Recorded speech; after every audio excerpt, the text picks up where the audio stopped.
Good evening students, आप सभी का हमारा यूट्यूब चैनल ई ज्ञान में स्वागत है।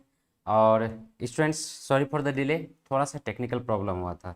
सो good morning to all students. अभी जो आए हुए हैं सोनिया सेत्री, तृष्णा Saikia, Ajmeri Khatun, date is Nafisa and Saurabh Devnath, good morning. अभी हम लोग स्टार्ट करने वाले हैं आज। और पता है नीट यूजी 2022 क्लास 12 का रिप्रोडक्टिव हेल्थ चल रहा है हम लोग का, जो कि चैप्टर नंबर 4 है। और चैप्टर नंबर 4 का आज लास्ट क्लास है, L9। इसके बाद हम लोग दूसरा चैप्टर स्टार्ट करेंगे और वो होगा चैप्टर 2। हम लोग का क्या हुआ है, जस्ट चैप्टर 1 कंप्लीट हो गया है, चैप्टर 3 कंप्लीट हो गया है, और चैप्टर 4 आज कंप्लीट हो जाएगा। उसके बाद हम लोग चैप्टर 2 लेंगे, रिप्रोडक्शन इन प्लांट्स। ठीक है स्टूडेंट्स, तो स्टार्ट करें हम लोग। Am I audible and visible to all of you? Okay, let us proceed. तो हम लोग स्टार्ट करते हैं। आज का जो टॉपिक है, ऐसे इसके बारे में इंट्रोडक्शन, ब्रीफ इंट्रोडक्शन हम लोग कल मतलब लास्ट क्लास में ही ऑलरेडी देख चुके थे। इनफर्टिलिटी आज का टॉपिक है हमारा, इनफर्टिलिटी। अभी के प्रेजेंट टाइम में, प्रेजेंट सिचुएशन में ये इनफर्टिलिटी का प्रॉब्लम कॉमन हो गया है। कई सारा कारण हो सकता है। इनफर्टिलिटी मेन रूप से हम लोग उसे कह सकते हैं, it is inability of a couple to conceive within 1 और more years of regular unprotected coitus. इसका मतलब हुआ, अगर मान लो कि कोई कपल है और बच्चे पैदा करना ही नहीं चाह रहा, एंटी प्रेगनेंसी पिल्स का यूज कर रहा हो, कॉन्डोम का यूज कर रहा हो, तो उससे हम लोग अनफर्टाइल नहीं कहेंगे। ठीक है, कोशिश कर रहा हो बोले तो अनप्रोटेक्टेड, इसीलिए लिखा हुआ है अनप्रोटेक्टेड क्वेटस, मीन्स सेक्सुअल इंटरकोर्स होगा बट प्रेगनेंसी रोकने वाला ना ही कोई पिल्स का यूज होगा, ना ही कॉपर टी का यूज होगा, ना ही कॉन्डोम्स का यूज होगा। बोले तो प्रेगनेंसी रोकने का कोई भी इंस्ट्रूमेंट या कोई भी प्रोग्राम को यूज नहीं करेगा। मतलब वो इंटेंशनली कपल चाह रहा है कि बच्चा हो और 1 से 2 साल हो गया हो और अभी तक कंसीविंग नहीं हुआ, तो उस कंडीशन का हम लोग इनफर्टिलिटी कहेंगे। लेकिन अगर कोई चाह ही नहीं रहा हो तो उस कंडीशन को तो हम लोग नहीं कहेंगे। ठीक है, तो इसमें अभी के टाइम में इनफर्टिलिटी का प्रॉब्लम बहुत ज़्यादा बढ़ते जा रहा है। और दूसरी चाहे मेल इनफर्टाइल हो या फीमेल इनफर्टाइल हो, कारण कोई भी हो, अगर इसका असर झेलना पड़ता है वो फीमेल को ही झेलना पड़ता है, in particularly in the case of India. अगर भारत की बात करें, जो हमारा टैबू है, तो इसमें सिर्फ फीमेल को बांझ कहा जाता है, फीमेल को स्टेराइल कहा जाता है। कहीं पर कभी सुने हो कि मेल स्टेराइल है या मेल बांझ है? कोई टर्म ही नहीं यूज हुआ है, मतलब मेल बांझ के टर्म कोई यूज नहीं हुआ। तो टर्म किसके लिए यूज हुआ है? फीमेल के लिए। मतलब प्रॉब्लम मेल का हो या प्रॉब्लम फीमेल का हो, झेलना पड़ता है फीमेल को। लेकिन इन रियलिटी इस क्लास में हम लोग अलग अलग प्रकार का इनफर्टिलिटी देखेंगे कि किस प्रकार का इनफर्टिलिटी होता है, किस में होता है, किसके कारण से होता है, मेल के कारण होता है या फीमेल के कारण होता है या दोनों के कारण होता है, या गिफ्ट ऑफ द गॉड, भगवान का ये पुरस्कार है, पिछले जन्म के कर्मों का अभिशाप है। क्या है ये? बहुत सारे लोगों का ये कहना होता है कि पिछले जन्म में तुमने ऐसा ऐसा पाप किया होगा। जब तुम लोग बाबा को दिखलाने के लिए जाओगे, सो कॉल्ड बाबा, तो बाबा को दिखलाने के लिए जाओगे तो तुम्हें इस जन्म का नहीं, पिछले जन्म के पाप का खाता दे देगा। एक बड़ा सा खाता दिखला देगा कि तुमने पिछले जन्म में ये सब पाप किया था, ये सब पाप किया था, इसलिए तुम्हें बच्चा नहीं हो रहा, इसलिए यू आर इनफर्टाइल। लेकिन इन रियलिटी क्या सही बात है? पिछले जन्म के कर्मों का परिणाम है क्या? हम ये सारा चीज इन डिटेल इस क्लास में देखने वाले हैं। सो स्टूडेंट्स, लास्ट तक बने रहना, बीच में छोड़ के भागना नहीं है कि शुरू में आ गए लास्ट में आ गए, विवेकानंद बन गए कि शुरू में पढ़ लिए शुरू का पेज और लास्ट का पेज पढ़ लिया, ऑथर क्या बताना चाहता है पता चल गया। ऐसी बात नहीं है, तुम लोग विवेकानंद नहीं हो। और अगर विवेकानंदा के रूल को फॉलो किए कि शुरू और लास्ट को पढ़ के सब कुछ जान गए, तो फिर उन्हीं के जैसा फिलोसोफर बन जाओगे, भाषण देने वाले बन जाओगे, बट डॉक्टर नहीं बनोगे। ठीक है, फिलोसोफर। अब you have to decide either you will become a doctor or philosopher। इसीलिए if you wants to become doctor, for examples doctor के केस में ऐसा नहीं कि तुम चीर दिए और उसका सिलाई कर दिया, ऑपरेशन अपने आप हो जाएगा, ऐसा नहीं होगा। चीर के अंदर का सब कुछ सामान वामान ठीक ठाक भी करना है, ट्रीटमेंट भी करना है, उसके बाद सिलाई करना है, तब जाके तुम्हारा ऑपरेशन सक्सेसफुल होगा। So in this case, in the case of medical science, in the case of medical science the theory of Vivekananda will be not applicable. और वो भी उनके बारे में था, वो जनरल पब्लिक के लिए वो ये नहीं बोला था कि सिर्फ शुरू का पढ़ो और लास्ट का पढ़ो। So you have to do well with rules and regulation and complete, you have to study complete. Okay, तो स्टूडेंट्स लेट अस मूव।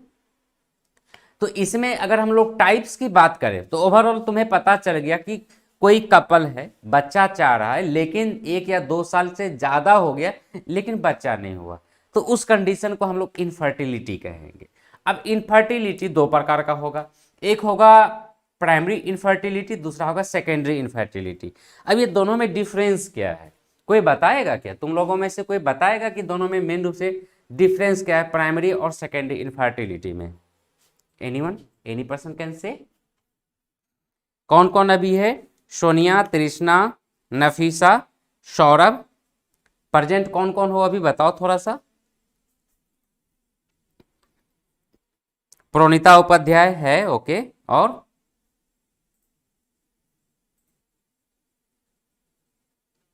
और कौन है? बाकी लोग नहीं है क्या? नफीसा है, गुड, और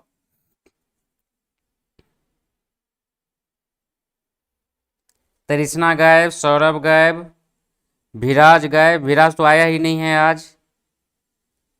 ओके, ऐसे में नहीं होगा। अभी यही बता रहे थे कि स्टार्टिंग से लेके तुम्हें लास्ट तक रहना पड़ेगा, तब जाके कुछ होगा। और सिर्फ इतना ही नहीं, आगे चल के जब कुछ चैप्टर्स हमारा हो जाएगा तो डेली प्रैक्टिस पेपर भी लाएंगे। डेली हम लोगों को क्वेश्चन के डिस्कशन करना है, डीपीपी, डेली प्रैक्टिस पेपर भी होगा हमारा, जिससे कि हम लोग आसानी से सारे एग्जाम को पास कर सकें, चाहे वो नीट का एग्जाम हो या 12th का एग्जाम हो, क्योंकि दोनों हमारे लिए जरूरी है, किसी एक को छोड़ नहीं सकते। ठीक है, तो हम लोग देखते हैं ये क्या होता है प्राइमरी इनफर्टिलिटी और secondary infertility. Let us see primary infertility when conception has not occurred even once, जब कभी भी, मतलब कोई कपल है और वो कभी भी प्रेग्नेंट नहीं हुआ, जब शादी हुआ और 1 ही 2 साल हुआ है, तो उस कंडीशन को प्राइमरी इनफर्टिलिटी कहेंगे। जैसे यहाँ पर जो देख रहे हो इमेज में, ये केस है, वही कपल है, मतलब शादी हुआ और फर्स्ट टाइम, मतलब एक बार भी ये कभी प्रेग्नेंट नहीं हुआ, एक बार भी कभी बच्चे नहीं हुआ। In this case this type of infertility is known as primary infertility. बस in the second case secondary infertility it indicate previous pregnancy that is successful और मिसकैरेज, कुछ भी हो सकता है, but failure to conceive subsequently, मतलब इसमें पहले कभी प्रेगनेंसी हो चुका था, पहले कभी कंसीविंग हो चुका था, हो सकता है बच्चे हुआ हो या मिसकैरेज हो गया होगा, बट फर्टिलाइजेशन हुआ था, कंसीविंग हुआ था, अब दूसरा बार नहीं हो रहा है, दूसरा बार नहीं हो रहा है। डिफेक्ट किसी का भी हो सकता है, डिफेक्ट मेल का भी हो सकता है और डिफेक्ट फीमेल का भी हो सकता है, किसी का भी हो, बट जब सेकेंड टाइम फर्टिलिटी नहीं हो रहा, then that type of infertility is known as secondary infertility. In this case you can see also. ठीक है बच्चों? Now types of infertility में relative infertility, अब केस आता है relative infertility का, एक सेकेंड केस। तो relative infertility क्या होता है? It is present during lactation period, जब मदर के पास, मतलब जब एक छोटा सा बच्चा हो और बच्चा दूध पी रहा हो, in that case prolactin hormone काफी अमाउंट में रिलीज होता है, तभी तो लैक्टेशन होगा। मिल्क बनने वाला जो हार्मोन होता है दैट इज अ प्रोलैक्टिन। तो ये प्रोलैक्टिन हार्मोन ओवुलेशन को सप्रेस करता है, जिसे मैं हम लोग एंटी प्रेगनेंसी देख रहे थे, हम लोग किस तरीके से प्रेगनेंसी को रोकते हैं, तो उसमें एक ऑप्शन तुम्हें ये भी बताए थे कि एक्टिव लैक्टेशन। तो एक्टिव लैक्टेशन में ओवुलेशन रुक जाता है, ओवुलेशन नहीं होता, तो उस कंडीशन में भी फर्टिलिटी नहीं होगा, बोले तो इनफर्टिलिटी होगा। And that type of infertility is known as the relative infertility. ठीक है, अब है कि इट इज प्रेजेंट। अब दूसरा टाइप, मतलब एक तीसरा टाइप ऑफ इनफर्टिलिटी है साइकोलॉजिकल स्टेरिलिटी। तुम्हें बताएं तो एक प्रकार का साइकोलॉजिकल स्टेरिलिटी भी होता है। साइकोलॉजिकल स्टेरिलिटी मानसिक रूप से भी स्टेरिलिटी होता है। क्या होता है? It is present before puberty, मतलब प्यूबर्टी के पहले होता है साइकोलॉजिकल स्टेरिलिटी। अब प्यूबर्टी हुआ नहीं है, ओवुलेशन हो नहीं रहा, एग का फॉर्मेशन हो नहीं रहा, तो जाहिर सी बात है वो तो स्टेराइल होगा ना। स्टेराइल फर्टाइल होने के लिए तो उसमें ओवम वगैरह का फॉर्मेशन, मेंस्ट्रुअल साइकिल स्टार्ट होना पड़ेगा, मेंसेस से स्टार्ट होना पड़ेगा, तब जाके ओवुलेशन होगा, तब फर्टाइल होगा।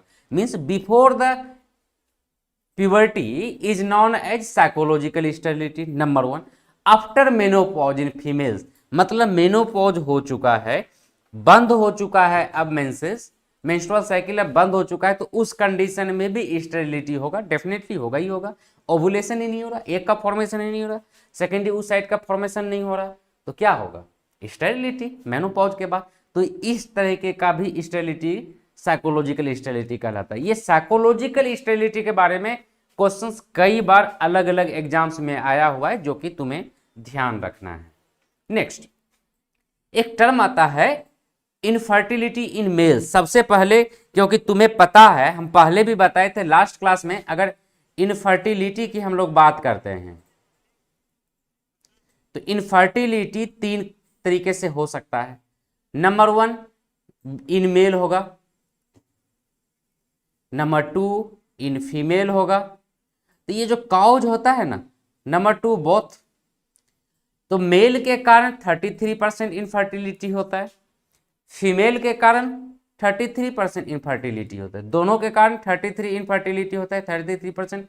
तो ओवरऑल कितना हो गया? मेल और फीमेल तीनों को मिला देते थे 99%, और 1% इनफर्टिलिटी यहाँ पर बच जाता है। और ये जो 1% है इसका नॉन रीजन नहीं है, मेडिकल साइंस इसका अभी तक नहीं खोज पाया कि ये 1% कैसे होता है, और पता भी नहीं चलता। मतलब मेल में प्रॉब्लम हो सकता है 33%, फीमेल में प्रॉब्लम हो सकता है 33%, दोनों में प्रॉब्लम हो सकता है 33%। तो ये तो संभावना है। हम ये सभी चीज को, किस किस प्रकार का इनफर्टिलिटी होता है, क्यों होता है, कारण क्या है, ये सभी हम लोग एक एक करके डिस्कस करने वाले हैं। तो सबसे पहले जो हम लोग देखेंगे वो देखेंगे इनफर्टिलिटी इन मेल्स। तो इनफर्टिलिटी इन मेल्स सबसे पहला कारण है क्रिप्टोर्किडिन। ये क्रिप्टोर्किडिन क्या होता है? It is a condition in which testis are unable to descend in scrotal sac so that sperms are not produced, that is azoospermia. मतलब यहाँ पर क्रिप्टोर्किडिन हम लोग पढ़े थे जिसमें मेल सेक्स ऑर्गन्स पढ़ रहे थे। तो हुआ क्या, तो वहां पर क्या देखे थे? टेस्टिस का फॉर्मेशन होता है इनसाइड द बॉडी, लेकिन बिफोर बर्थ, जन्म लेने के पहले ये स्क्रोटल पाउच में चला जाता है। तुम्हें पता है ये स्क्रोटल पाउच में चला जाता है, और यहां पर टेस्टिस, बिकॉज यहां पर स्पर्मेटोजेनेसिस के लिए, स्पर्म का फॉर्मेशन के लिए बॉडी टेम्परेचर से 2 से 2.5 डिग्री सेंटीग्रेड टेम्परेचर कम चाहिए, तभी जाके टेस्टिस सही से काम कर पाएगा और स्पर्म का फॉर्मेशन होगा।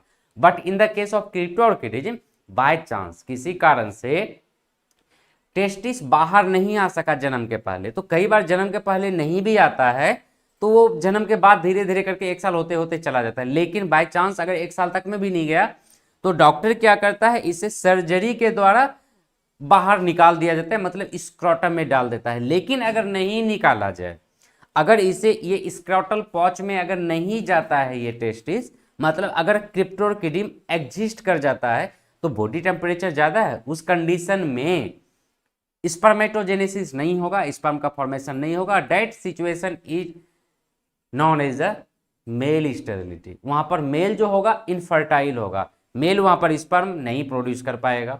सीमेन तो होगा, नो डाउट सीमेन होगा, बट उसमें स्पर्म नहीं होगा, and that condition is known as azoospermia, मतलब उसमें स्पर्म ही नहीं होगा, राइट। नाउ अब है erectile dysfunction. Erectile dysfunction male में है, जिसे कि इंपोर्टेंस कहते हैं, नपुंसकता। तो कई सारा मेल में इरेक्टाइल डिस्फंक्शन भी हो जाता है। क्या होता है ये erectile dysfunction? It is inability of a male to achieve or maintain successful erection of penis so that sexual intercourse is not possible. यहाँ पर पेनिस इरेक्ट ही नहीं हो पाता, जिसका परिणाम है कि सेक्सुअल इंटरकोर्स नहीं होगा। जब पेनिस इरेक्ट ही नहीं होगा तो सेक्सुअल इंटरकोर्स भी नहीं, तो प्रेगनेंसी का तो गुंजाइश ही नहीं बनता है। तो यहाँ पर इसका कई सारा कारण हो सकता है जिस ब्लड के थ्रू वहां पर ब्लड जाता है, जिस ब्लड वेसल्स के थ्रू वो डायलेट नहीं हो रहा। दूसरा नंबर साइकोलॉजिकल इफेक्ट भी हो सकता है, और आजकल के समय में कई सारा पर्सन्स में ये साइकोलॉजिकल इफेक्ट होता है, because of the business, because of the tensions, because of the anxiety, because of the crowdiness etcetera and etcetera. Importance का प्रॉब्लम बहुत सारा क्रिएटेड रहता है अभी के समाज में। तो ये एक बहुत बड़ा फैक्टर्स ये भी है, लेकिन सिर्फ यही फैक्टर है ये नहीं है, कई सारा कारण होता है इरेक्टाइल डिस्फंक्शंस का। ठीक है, now coming to the hormonal disturbances. अब कई बार ऐसा केस होता है जिसमें कि हार्मोनल डिस्टर्बेंसेस भी रहता है। हार्मोनल डिस्टर्बेंसेस बोले तो हार्मोन्स का प्रॉब्लम रहता है, डिस्टर्बेंसेस रहता है।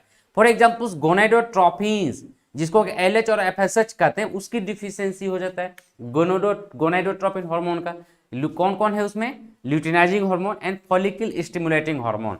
ये मेल में अगर इसकी कमी हो जाए तो उस कंडीशन में स्पर्म का फॉर्मेशन सही ढंग से एडिक्वेट नहीं हो पाता और इनफर्टिलिटी का कारण बनता है।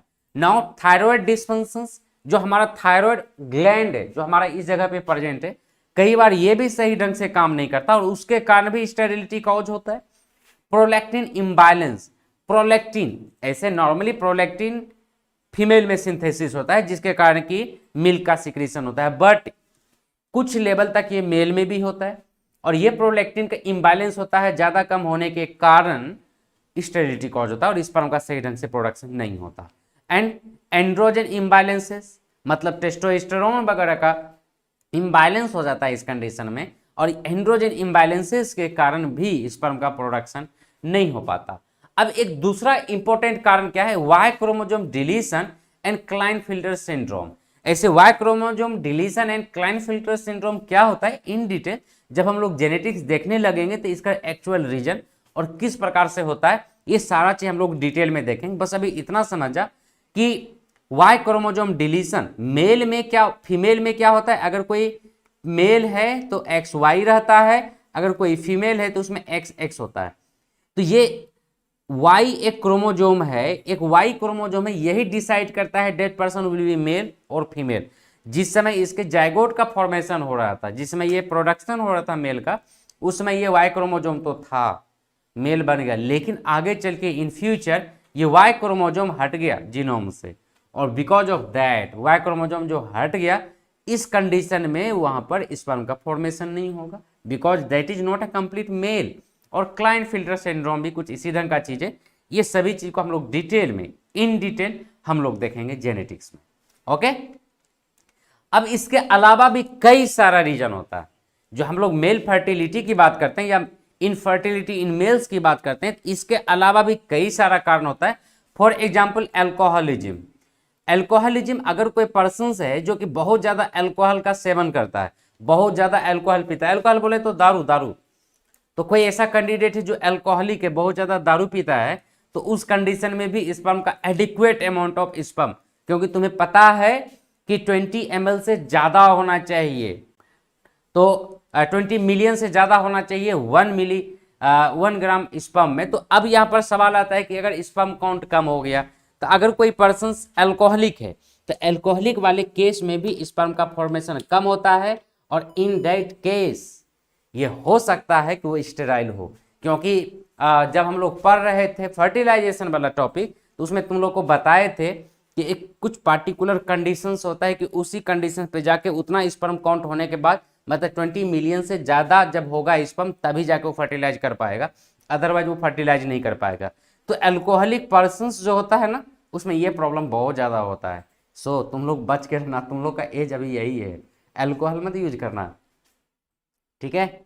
आगे है use of anti hypertensive anti psychotic drug for a long time. अगर कोई एंटी हाइपरटेंसिव, मान लीजिए कोई हाइपरटेंशन में है या साइकोटिक पेशेंट है, साइकोटिक प्रॉब्लम है अगर, और उस ड्रग का मतलब ये सभी चीज का अगर ड्रग को यूज कर रहा है, हाइपरटेंशन का हो या साइकोटिक पेशेंट हो, उसका ड्रग यूज कर रहा हो, मतलब मेडिसिन अगर खा रहा और लंबा टाइम तक ये मेडिसिन अगर खा रहा है, तो उस कंडीशन में भी प्रॉब्लम हो सकता है infertility in males.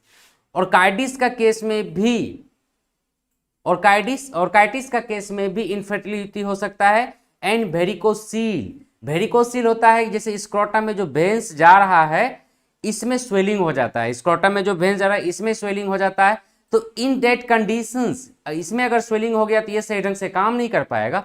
And in that condition also infertility causes in the male. और last one is the hydrocele. कई बार क्या होता है, हाइड्रोसील में लिक्विड ज्यादा, मतलब जो स्क्रोटम पाउच है, स्क्रोटल पाउच, उसमें लिक्विड का फॉर्मेशन बहुत ज्यादा हो जाता है, एक्युमुलेशन होता है और ये स्वेल कर जाता है। हम लोग पढ़े थे इसे भी। तो इस कंडीशन में भी स्टेरिलिटी कॉज हो सकता है, इनफर्टिलिटी इन मेल्स हो सकता है। क्लियर स्टूडेंट्स यहां तक सभी का? Late us move. Other reasons क्या होगा, एब्सेंस और ब्लॉकेज ऑफ भाषा डिफरेंसिया एंड भाषा इफ्रेंसिया। एब्सेंस और ब्लॉकेज ऑफ भाषा डिफरेंसिया एंड भाषा इफ्रेंसिया। अब यहां पर कई बार क्या होता है, तो जिससे कि स्पर्म ट्रांसफर होता है, स्पर्म का फॉर्मेशन हुआ टेस्टिस में, इपिडाइडमिस में स्टोर हुआ, उसके बाद भाषा डिफरेंसिया एंड इफ्रेंसिया से होते हुए वो अंदर की ओर जाता है, जिससे कि यूरिथ्रा होते हुए पास आउट होगा, पेनिस होते हुए। लेकिन कई बार क्या होता है, या तो भाषा इफ्रेंसिया डिफरेंसिया होता ही नहीं है, या किसी कारण से ये ब्लॉक हो गया रहता है।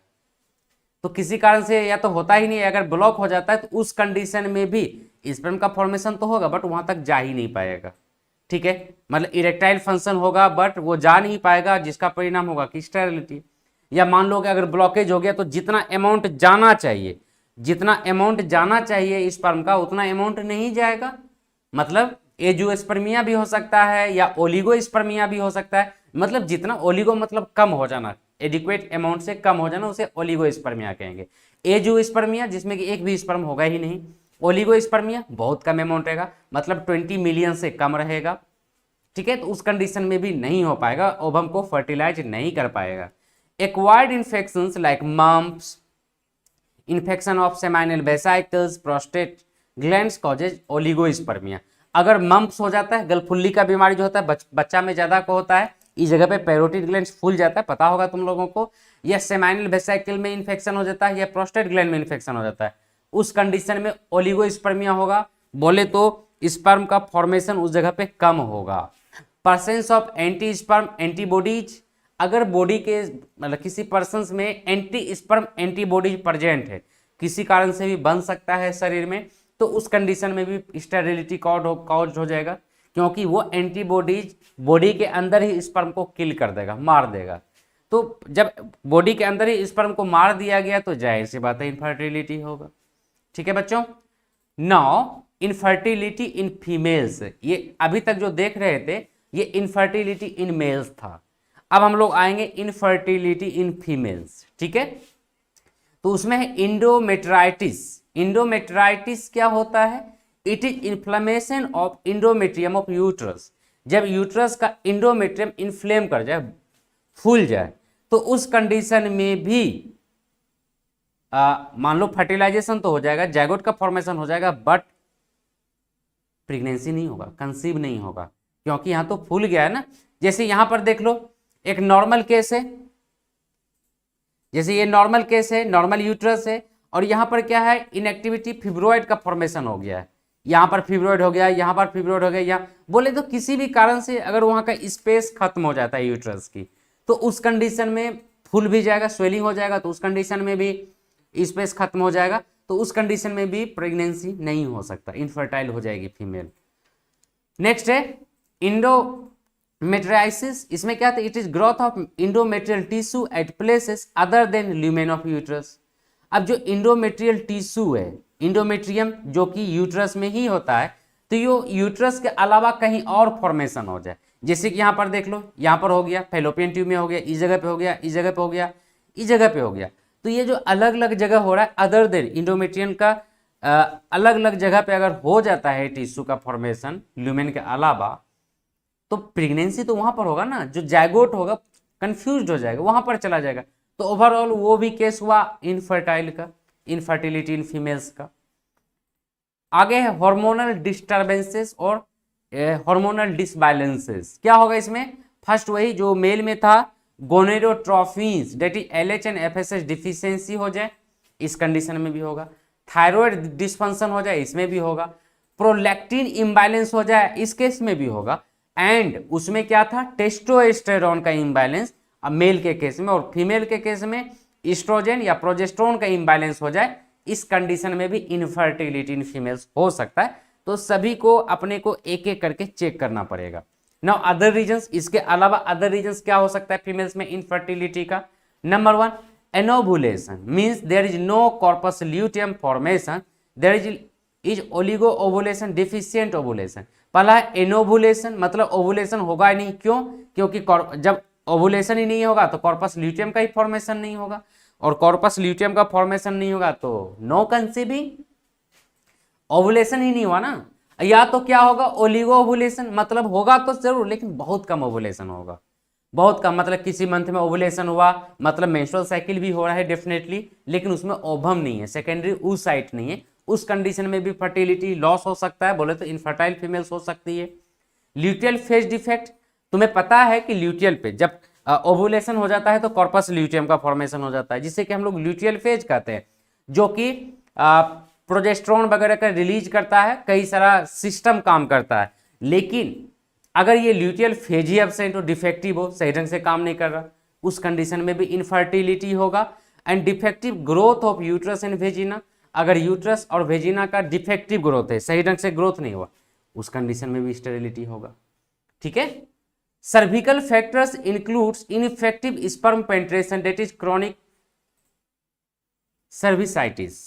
तो सर्विक्स जो होता है, जिससे कि सर्विक्स से होते हुए, जैसे कि तुम लोग स्ट्रक्चर देखे थे, ये आगे का पोर्शन वेजिना है, यहां पर ये जो पोर्शन है जिससे होते हुए स्पर्म इंटर करता है सर्विक्स से होते हुए, अब यहीं पर कुछ प्रॉब्लम आ गया, इनफेक्टिव है, तो स्पर्म यहां से पेनिट्रेट करते हुए सर्विक्स से होते हुए नहीं जा पाता है कुछ प्रॉब्लम से। तो इस कंडीशन में भी, मतलब मान लो ये फूल गया है अगर, ठीक ना, मतलब सर्विसाइटिस का मतलब सर्विक्स फूल जाना, स्वेलिंग हो जाना, इन्फ्लामेशन हो जाना, तो इस कंडीशन में स्पर्म वहां पर जा ही नहीं सकेगा, तो फर्टिलाइजेशन नहीं होगा, जायगोट का फॉर्मेशन नहीं होगा, या बहुत कम अमाउंट ऑफ स्पर्म जा पाएगा, तो इस कंडीशन में भी infertility. Presence of anti sperm antibody, अब फीमेल्स के अंदर अगर एंटीबॉडी ऐसा प्रेजेंट है जो कि स्पर्म को किल कर दे, तो एंटी स्पर्म एंटीबॉडी भी रहेगा तो सारा स्पर्म किल हो जाएगा, infertility. Fimbriae of the fallopian tube may not pick up secondary oocyte, अब जो फिमरी है, जो फिंगर लाइक प्रोजेक्शन था, जो कि ओवरी के चारों बगल से ऐसे लगा हुआ था, जो कि ओवम को पकड़ता था आफ्टर रिलीजिंग, तो ये उसे कैप्चर ही नहीं कर सकेगा। फैलोपियन ट्यूब बोले तो सही ढंग से इफिशियंसी नहीं है, तो उस कंडीशन में भी इनफर्टिलिटी कॉज होगा। उसके बाद क्या है? डिस्पैरियोनिया, डिस्पैरियोनिया बोले तो painful sexual intercourse experienced by women, अगर डिस्पैरियोनिया का प्रॉब्लम हुआ, पेनफुल सेक्सुअल इंटरकॉर्स रहा, मतलब ऑटोमेटिक डिस्पैरियोनिया इस डिजीज का ही नाम है जिसमें कि पेनफुल सेक्सुअल इंटरकॉर्स होता है, तो इस कंडीशन में क्या होगा? इनफर्टिलिटी, क्योंकि वहां पर इन्वॉल्वमेंट नहीं होगा, स्पर्म सही से जा नहीं पाएगा और इनफर्टिलिटी होगा।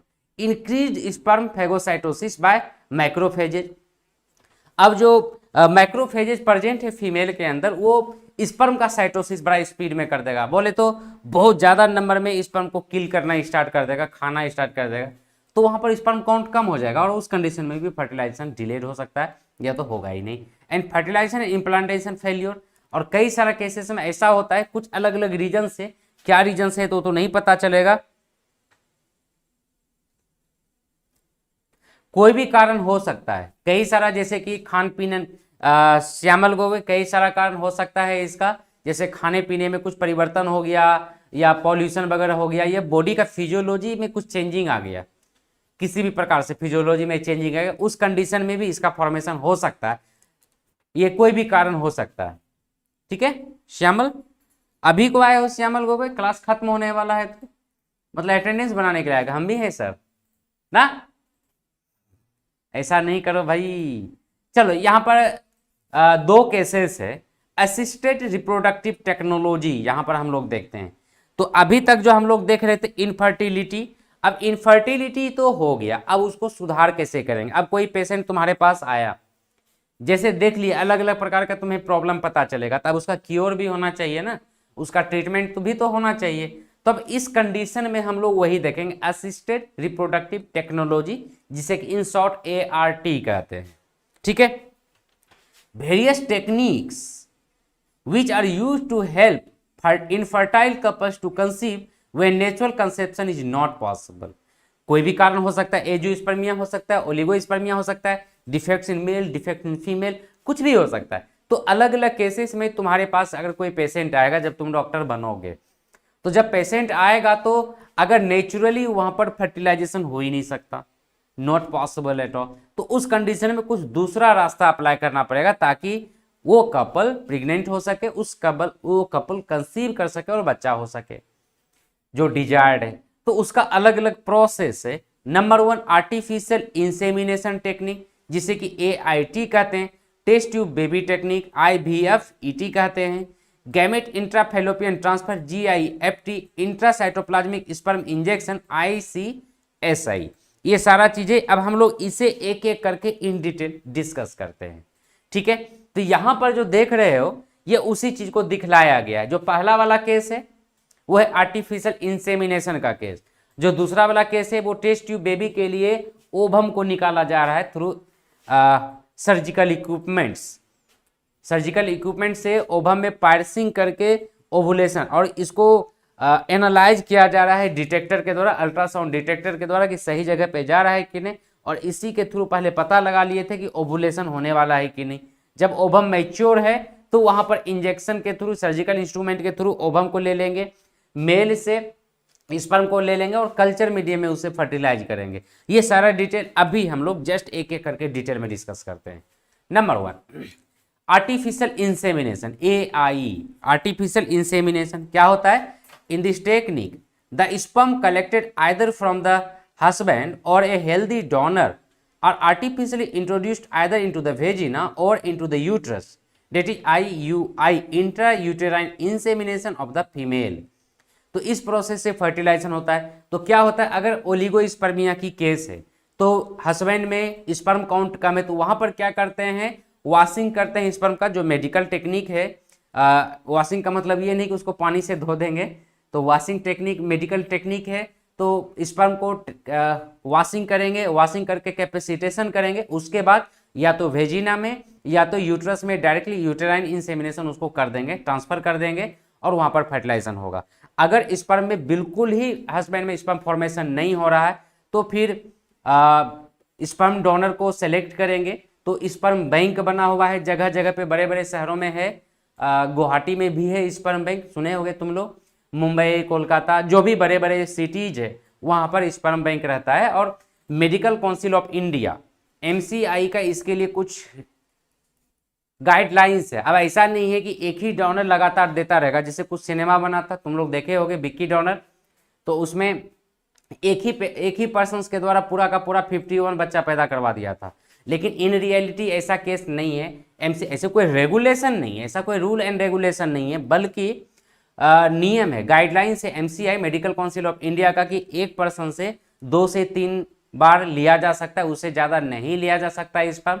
और उसमें भी कई सारा केसेस कंडीशंस आता है। एक तो ये है, दूसरा नंबर क्या होता है कि जो उसका फादर है उससे मिलता जुलता उसका चेहरा हो, हाइट हो, कलर हो, ये सारा चीज भी वहां पर देखा जाता है, जिससे कि स्पर्म की जरूरत है, उसके बाद लिया जाता है। नहीं तो फिर पता है इंडिया में क्या सिचुएशन है, माँ बाप तो एक्सेप्ट कर भी ले लेकिन समाज तो कभी एक्सेप्ट नहीं करेगा, है ना। मतलब उसके मदर एंड फादर से मिलता जुलता होना चाहिए, और इसीलिए यहाँ पर टर्म एंड कंडीशन अप्लाइड है और सब कुछ मिला जुला के किया जाता है, ठीक है। And this process is known as artificial insemination. So in case of artificial insemination 2 प्रकार का होगा, artificial insemination H and artificial insemination D।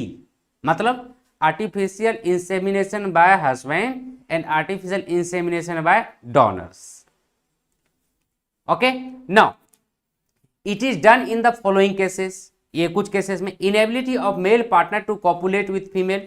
अब कोई मेल पार्टनर है जो कि फीमेल के साथ कॉपुलेट ही नहीं कर सकता, बोले तो इरेक्टाइल डिसफंक्शन है, साइकोलॉजिकल डिसऑर्डर है, कुछ भी हो सकता है। तो उस कंडीशन में भी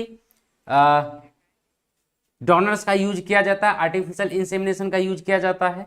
number 2, very low sperm count in the semen. अब अगर सीमेन में लो है, काफी लो है स्पर्म काउंट, जैसे कि यहाँ पर तुम देख रहे हो नॉर्मल स्पर्म काउंट इतना होता है, मोर देन 20 मिलियंस, जबकि लो स्पर्म काउंट अगर है तो उस कंडीशन में वॉशिंग वगैरह करके स्पर्म काउंट बढ़ाया जाता है, अगर हस्बैंड का ही यूज किया जा रहा है तो। लेकिन अगर हस्बैंड में फिर भी प्रॉब्लम है तो अगर डोनर्स का लिया जा रहा है बैंक से, तो उस कंडीशन में ऐसा किया जाता है artificial insemination. Next, procedure for artificial insemination. Artificial insemination का प्रोसीड्योर क्या है? अपने एग्जाम में 12th के एग्जाम में नहीं, नीट के एग्जाम में ये क्वेश्चन आ सकता है। क्या होता है इसमें? Around the time of ovulation about 0.3 ml of washed semen having at least 1 million sperms from husband is introduced artificially through a flexible polyethylene catheter into the vagina or into uterus, that is intrauterine insemination। मतलब लगभग 0.3 ml of washed semen having at least 1 million, 0.3 ml washed semen को लिया जाता है ovulation के time पे। ये ultrasound के द्वारा पता कर लिया जाता है कि किस समय ओवुलेशन हो रहा है, उसी समय में, उसी टाइम के आसपास में, क्योंकि तुम्हें पता है कि ओवम का एज मतलब जिंदा रहती है लाइफ 24 आवर्स तक, तो उसी के आसपास में लिया जाता है और स्पर्म को पॉलीइथिलीन कैथेटर के द्वारा डाल दिया जाता है, जो कि अभी हम लोग वीडियो देखे थे। This is the process.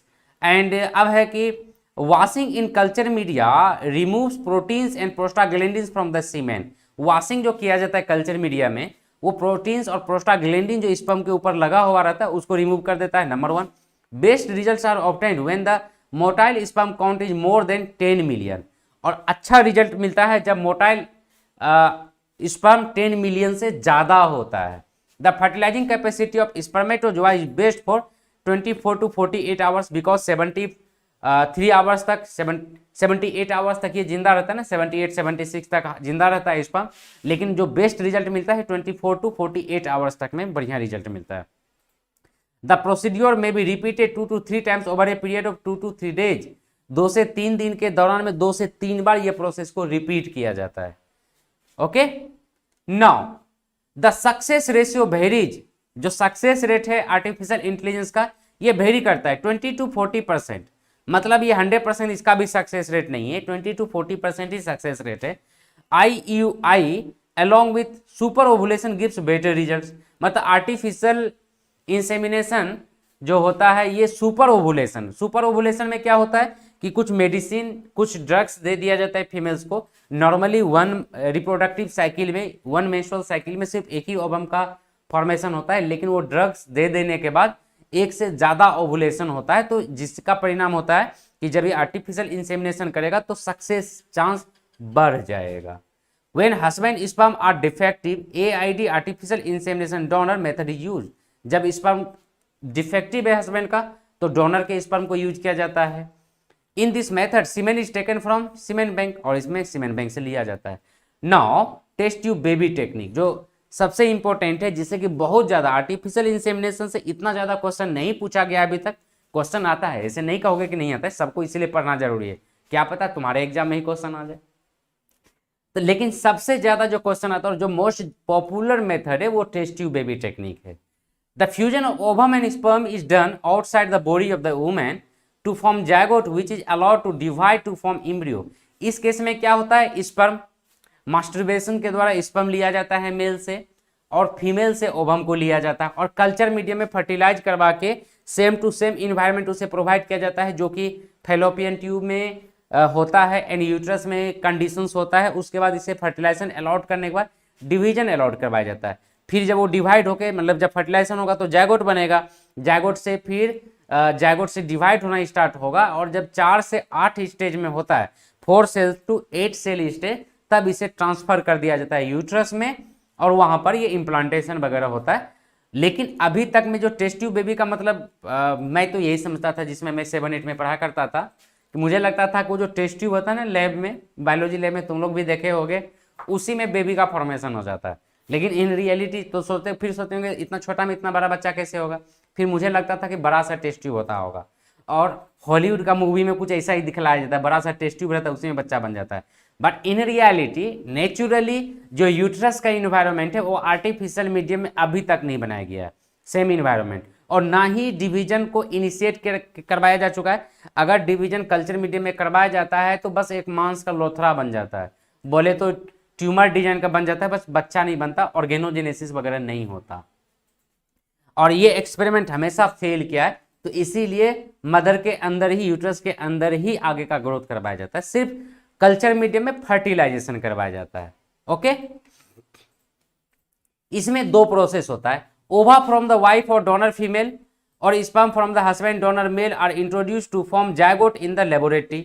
Zygote बनाया गया, यहां पर देख लो क्या हो रहा है, ओवा निकाला, फिर से ठीक से देखना, इसको रिपीट हो लेने दो पहले। क्या होता है, सर्जिकल इंस्ट्रूमेंट से इसके अंदर डाला और वहां जो ओवुलेट हो रहा है ओवा, उसको ओवा या सेकेंडरी उस साइड को निकाला, निकाल के बाहर ले आया, थ्रू भेजिना इंट्रोड्यूस करवाया जाता है उस सिस्टम को, और ओवरी से उसको बाहर निकाल लिया जाता है। ओवरी से बाहर निकाल के कल्चर मीडिया में लिया जाता है।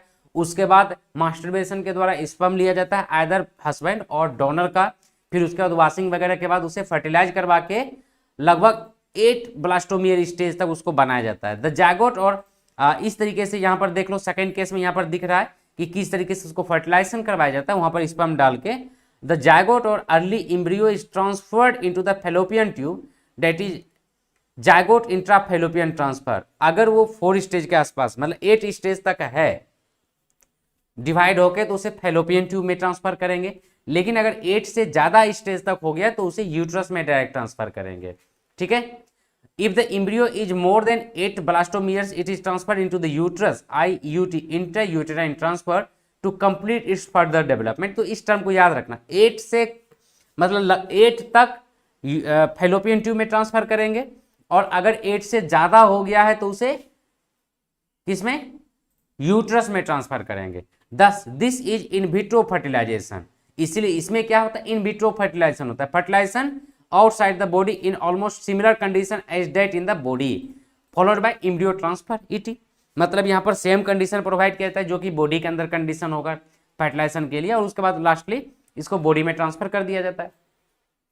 Implantation of embryo takes place in the uterus where it develops into the fetus which forms a child. Normally वहां पर आगे का जितना भी जेस्टेशन वगैरह हो, 9 महीने लगता जो है वो सारा लगेगा और समय पे होगा। अब आते हैं फर्स्ट टेस्ट ट्यूब बेबी। इससे भी कई बार क्वेश्चन जीके में भी आया हुआ रहता है और तुम्हारे नीट के एग्जाम में तो आया हुआ ही है। The first test tube baby that is Louise Joy Brown was born on July 25 in 1978 in Oldham that is Lancashire England. England में ओल्डहम इंग्लैंड में सबसे पहले उसका बेबी का नाम है लुइस जॉन ब्राउन। ये हुआ था, अरे बचपन में ऐसा था, बड़ा होकर ऐसा हो गया। ठीक है। Doctor Patrick Steptoe and doctor Robert Edwards pioneered this technique. मतलब ये डॉक्टर पैट्रिक, मतलब ये बच्चा का नाम भी पूछ सकता है, लुइस जॉय ब्राउन कहाँ पे हुआ था ये भी पूछ सकता है। डॉक्टर कौन कौन इन्वॉल्व था, एडवर्ड एंड स्टेप्टोई, ये इसका मेन रूप से क्रियादार मतलब मेन हीरो था। And doctor Robert Edward got 2010 Nobel prize, इसीलिए 2010 में नोबेल प्राइज मिला था डॉक्टर रॉबर्ट एडवर्ड का, जो कि इसमें मेन योगदान दिया था। कब हुआ था, 1978। ये तो हुआ दुनिया की बात। अब हम लोग आते हैं इंडिया की बात। क्या इंडिया में भी टेस्ट ट्यूब बेबी तो है, पता है तुम लोगों को? तो फर्स्ट कौन किया था? India's first test tube baby was born on August 6, 1986 at KEM Hospital, Mumbai, ऐसा कहा जाता है। मतलब 6 अगस्त 1986 को KEM हॉस्पिटल मुंबई में जन्म हुआ था। उसके बाद her name is Kumari Harsha, जिस लड़की का जन्म हुआ था टेस्ट ट्यूब बेबी, जो first test tube baby of India थी, उसका नाम था Kumari Harsha. The credit for India first test tube baby goes to doctor Indira Hinduja. कौन? डॉक्टर इंदिरा हिंदुजा, नाम याद रखना है। सम पर्सन्स क्लेम डेट, लेकिन कुछ लोगों का कहना है, तुम लोग गूगल पे सर्च करना पता चलेगा, कुछ लोगों का कहना है कि 3 अक्टूबर 1978 को ही एक दूसरा डॉक्टर जो कि कोलकाता में डॉक्टर थे, वो टेस्ट ट्यूब बेबी मतलब जस्ट पहले दुनिया में जो हुआ था, पूरे दुनिया में कब हुआ था, 1978 25 जुलाई 25 को जन्म हुआ था 1978 को। और दुनिया का सेकंड टेस्ट ट्यूब बेबी 3 अक्टूबर 1978 को, कुछ ही दिन, जुलाई अगस्त सितंबर अक्टूबर, मतलब जस्ट 2 महीने का डिफरेंस पे इंडिया में भी टेस्ट ट्यूब बेबी का जन्म हुआ था। और इसके वो जो लड़की थी जिसका कि जन्म हुआ था उसका नाम था दुर्गा, यही लड़की थी। बाद में इसका नाम चेंज होके कनुप्रिया अग्रवाल हो गया। लेकिन सबसे खास बात है, इंडिया का तो सिस्टम तुम्हें पता है। अब गूगल पे भी इसके बारे में दिया हुआ है, नाम डालना डॉक्टर सुभाष मुखोपाध्याय, ये कोलकाता के थे। तो क्या हुआ कि अब इनके ऊपर बहुत सारा कॉन्स्पिरेसी वगैरह होने लगा, काफ़ी टॉन्टिंग होने लगा कि एक सिंपल गवर्नमेंट जॉब करने वाला डॉक्टर को इतना रिसर्च करने का पैसा कहाँ से आया, किस तरीके से रिसर्च किया, इसको इतना ज़्यादा क्रिटिसाइज किया गया कि लास्टली इनको ये बाद में पता चला कि ये अपने आप को सुसाइड अटेम्प्ट किए थे, मतलब ये सुसाइड के द्वारा मर गए ये, मतलब इतना ज़्यादा इनको प्रताड़ित किया था। उसके बाद ये डॉक्टर सुभाष मुखोपाध्याय के बाद में आया था ये कुमारी हर्षा, ठीक है, मतलब doctor Indira Hinduja second number पे थी इंडिया की, और दुनिया का सेकंड नंबर पे डॉक्टर सुभाष मुखोपाध्याय। लेकिन सुभाष मुखोपाध्याय को क्रेडिट नहीं दिया गया, कुछ लोगों का ऐसा मान्यता है। रियलिटी क्या है तुम लोग गूगल पे सर्च करके देखना, एग्जाम में आ सकता है, right. Now gamete intrafallopian transfer. अब गैमेट इंट्राफेलोपियन ट्रांसफर क्या होता है, थोड़ा सा यहाँ पर वीडियो के फॉर्म में देख लो और प्रोसेस भी देख लो। ये हमारा एनिमेशन की किस तरीके से ट्रांसफर किया जाता है, तुम लोगों को दिख रहा होगा। चलो, इसमें क्या होता है, जब फर्टिलाइजेशन हो गया 8 स्टेज से ज्यादा हो गया है ना, 8 सेल स्टेज से ज्यादा हो गया, तो ये फोल्डेबल कैथेटर होता है, ठीक है। ये सर्जिकल इंस्ट्रूमेंट से, ये भेजिना से होते हैं, जब हो गया तो उसमें डाल के भेजिना से होते हुए यूट्रस में उसको इंट्रोड्यूस कर दिया जाता है और वहां पर उसे छोड़ दिया जाता है। After in vitro fertilization, in vitro fertilization बोले तो fertilization in the culture medium, तो उसके बाद ये आगे का प्रोसेस वहीं पर होता है, वहीं पर इसका डेवलपमेंट होता है। In this process first sperms are obtained, ये प्रोसेस हो चुका है जो बताया कि पहले स्पर्म लिया जाता है, उसको फ्रेशिंग किया जाता है या वॉशिंग किया जाता है, और उसके बाद फिर ओवा लिया जाता है, फिर दोनों को कल्चर मीडियम में फर्टिलाइज किया जाता है, फिर एक को डाल दिया जाता है। Now coming to the zygote intrafallopian transfer. अभी जो देखे थे यूट्रस ट्रांसफर, अब है इंट्राफैलोपियन ट्रांसफर। तो यहां पर क्या होता है, इन दिस टेक्निक जाइगोट और early embryo with up to 8 blastomeres is transfer into the fallopian tube. यहां पर फैलोपियन ट्यूब में डाला जाता है, क्योंकि वहां से अपने आप वो मूव करता हुआ आगे का प्रोसेस करता हुआ आता है, यूट्रस में जाता है। तो अगर फैलोपियन ट्यूब में जब ट्रांसफर किया जाता है तो वहां पर सक्सेस रेट ज्यादा रहता है, बशर्ते कि यूट्रस में डायरेक्ट डाल देने को, ठीक है, क्योंकि आगे का प्रोसेस इन्वायरमेंट उसको सेम टू सेम मदर का मिल गया है। और आगे है इंट्रा यूटेराइन ट्रांसफर, क्या होता है, if the embryo is with more than 8 blastomeres it is transfer to the uterus to complete its further development, uterus में डाल दिया गया।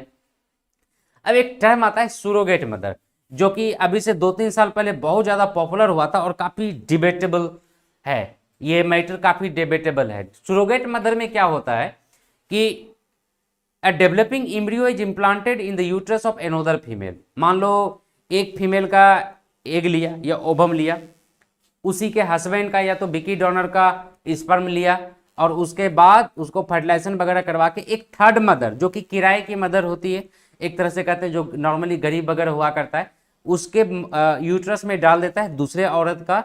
जब बच्चा पैदा होता है तो जिसका वो ओवम या जो किराया दिया था वो उसको बच्चे को लेके चला जाता है।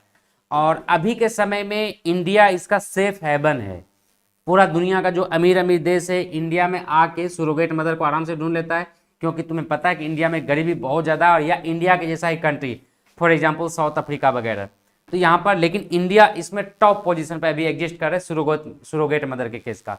लेकिन तुम्हें पता है ये बहुत ज़्यादा इसलिए ऐसा हुआ, टेस्ट ट्यूब बेबी भी होता है, टेस्ट ट्यूब बेबी के जैसा ही होता है, लेकिन मदर सेम ना होके, जिसका ओवम या स्पर्म है उसके नहीं होके किसी और लेडी के अंदर में डाल दिया जाता है, और उसका बदले में उसको किराया दिया जाता है। जब बच्चा होता है तो ओरिजिनल वाला उसको लेके चला जाता है। लेकिन तुम्हें पता नहीं ये इंडिया है, इंडिया है, ये मामला बार बार कोर्ट में आता है कि भले बायोलॉजिकल मदर फादर कोई और हो, लेकिन उसको अपने पेट में 9 महीना तक रखने वाला तो कोई और है ना, तो उसके साथ तो इमोशन जुड़ेगा ही जुड़ेगा। इवन किसी के साथ में अगर 2 महीना रह लो, देखो उसके साथ इमोशन जुड़ जाता है, छोड़ने का मन नहीं करता है।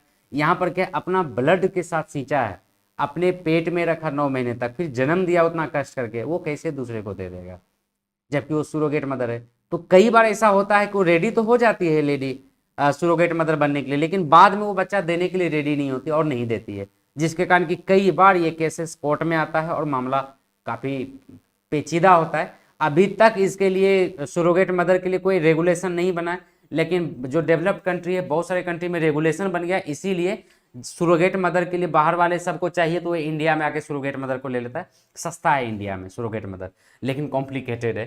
तो एक कहीं सेफ हेवन है ये, जैसे होता है ना स्विस बैंक या घोटाला करके नीरव मोदी हो या माल्या हो ब्रिटेन जाता है, वैसे ही सुरोगेट मदर के लिए सब इंडिया आता है। तो इतना ज़्यादा कॉम्प्लिकेटेड सिचुएशन है सुरोगेट मदर के साथ में। Now all these methods require extremely high specialised person and expensive instruments. ये जितना भी प्रोसेस है हाईली स्पेशलाइज्ड पर्सन्स की जरूरत पड़ेगा, मतलब डॉक्टर की जरूरत पड़ेगा, और इसमें जितना भी इंस्ट्रूमेंट्स यूज है काफ़ी एक्सपेंसिव है। Therefore, there are only few such centers in the country and hence their benefits are obtained only by limited persons। और इसीलिए ये इतना जो खर्चीला और एक्सपीरियंस और काफ़ी स्पेशलाइज्ड पर्सन की ज़रूरत पड़ता है, इसीलिए इंडिया में कुछ ही जगह पे अवेलेबल है और बहुत ही कम लोग इससे बेनिफिट हो सका है टेस्ट ट्यूब बेबी का। ठीक है, और emotional, social, religious factor interfere in the adoption of this method. और इमोशनल फैक्टर भी होता है, सोशल रिलीजियस फैक्टर्स भी होता है, पता नहीं वो जो डोनर खोजे हैं किस धर्म का है, हाँ, या और भी बहुत सारा चीज़ होता है जो कि एक्सेप्टेड नहीं है उतना ज़्यादा। In India there are so many orphaned and destitute that is without food, clothes and other necessary things children. India में बहुत सारा अनाथ लोग हैं, तो उसे आसानी से पेरेंटहुड की ज़रूरत है, तो आसानी से उसके गोद लेके उसको पाला जा सकता है। और बहुत सारे लोग यही करता है, इन विट्रो फर्टिलाइजेशन या टेस्ट ट्यूब बेबी के बजाय एडॉप्ट कर लेता है, और यही लॉफुल भी है। और हमारा लॉ इसी को, our law also permit legal adoption, और हमारा लॉ भी, हमारा कानून भी इसी चीज़ को अलाउ करता है। ठीक है स्टूडेंट्स, तो आज के लिए इतना ही। इससे आगे के लिए मतलब ये टॉपिक कंप्लीट हो गया। अगर कोई क्वेश्चन हो तो नीचे जो कमेंट बॉक्स है उसमें क्वेश्चन पूछ देना, या हमारा जो टेलीग्राम ग्रुप है, टेलीग्राम ग्रुप में भी पूछ सकते हो। नीचे डिस्क्रिप्शन में लिंक दिया हुआ है टेलीग्राम ग्रुप का, उस टेलीग्राम ग्रुप में शामिल हो जाना। और अगले दिन मतलब कल हम लोग का न्यू चैप्टर स्टार्ट होगा, चैप्टर नंबर 2, जिसमें कि हम लोग पढ़ेंगे रिप्रोडक्शन इन फ्लावरिंग प्लांट्स। ठीक है, चैप्टर नंबर 2 स्टार्ट करने वाले हैं। ओके स्टूडेंट्स, तो हम लोग मिलते हैं अब अगले क्लास में। Okay, bye bye, bye students.